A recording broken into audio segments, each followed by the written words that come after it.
H پائلوری positive معدے کا السر، معدے کے اندر زخم ہو جانا، معدے کے اندر سوزش آ جانا، اور اس کو معمولی نہیں لینا چاہیے۔ یہ جسٹ معدے کو نقصان نہیں دیتا، اگر یہ پرانا ہو جائے تو آپ کا جگر خراب کرے گا، آپ کے دل کی پمپنگ کو ڈسٹرب کرے گا، پھر دماغی طور پہ آپ کو ڈسٹرب کرے گا، آپ کی نیند کا مسئلہ، وسوسے، انگزائٹی، ڈپریشن اور خیالات، بندہ جو ہے وہ وہمی سا ہو جاتا ہے۔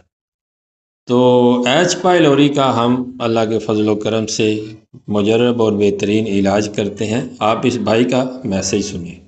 السلام علیکم سر جی، کیا حال طبیعت سے ٹھیک ہے سر؟ ڈاکٹر کو آج پہلے میڈیسن منگوائی سی، ماشاءاللہ مریض کافی بہتر ہے۔ ان دی رپورٹ ہے جی نیگیٹو آئی ہے سر۔ تھینک یو، بہت بہت مہربانی، خوب دعاواں نے ٹوڈے واسطے۔ اللہ ہو ترقی دے، کامیابی دے، مخلص پانا عطا کرے، اور اللہ آپ کے ہاتھوں سے شفائے کاملہ نصیب فرمائے۔